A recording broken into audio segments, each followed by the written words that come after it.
With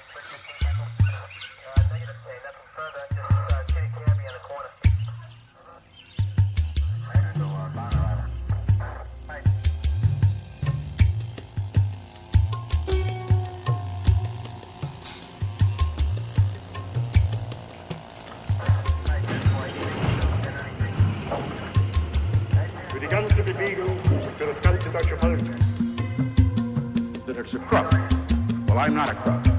Salam sejahtera, kumpulan kami akan menerangkan tentang hakisan tanah. Apa itu hakisan tanah? Hakisan tanah di sini merujuk pada proses pemecahan ketelan-ketelan tanah di permukaan bumi dan pemindahannya ke tempat lain oleh air dan angin yang bergerak. Terdapat dua ejen utama dalam hakisan tanah. Yang pertama angin dan yang kedua adalah air. Air berfungsi untuk melarut dan meleraikan zat makanan, tetapi yang mengikis dan menghanyutkan butiran tanah yang telah dipecahkan. Kehilangan permukaan tanah yang subur akan menyebabkan berlakunya permasalahan dalam kegiatan pertanian. Tanah di kawasan hutan ternyata lebih kekal kesuburannya disebabkan kurangnya hakisan. Lindungan yang diberikan oleh pokok dapat mengelakkan tanah daripada ditimpa terus oleh air hujan. Daun yang gugur atau tumbuhan yang mati dapat menambahkan bahan organik di dalam tanah dan memperbaiki lagi strukturnya.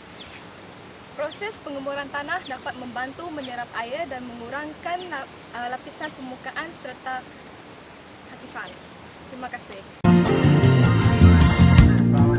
Yang tiada rimba saumpama hamba,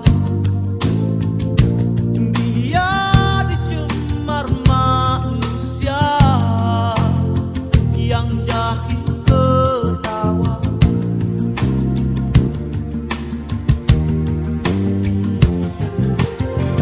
Bumi yang tiada udara bagai tiada nyawa,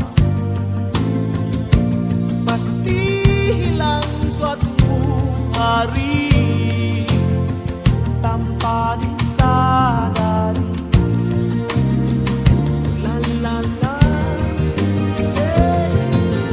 di tanpa lautan akan kehausan,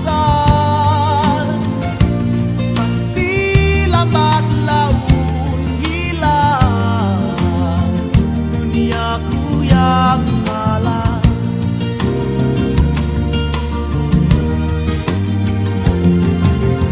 Dewasa kini kita saling merayakan kejayaan yang akhirnya membinasakan.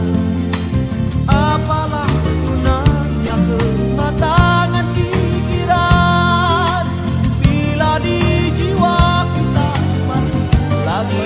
Untuk hakisan tanah, pertama hakisan geologi dan kedua hakisan kejepan. Hakisan geologi ini terjadi secara dengan sendiri yang disebabkan oleh keadaan semula jadi. Hakisan jenis ini berlaku dengan perlahan dan cuma sedikit saja tanah yang hati. Terdapat 5 jenis hakisan tanah. Yang pertama hakisan serata, hakisan alur, hakisan gaung, hakisan tebing tanah, tebing sungai, dan tanah runtuh.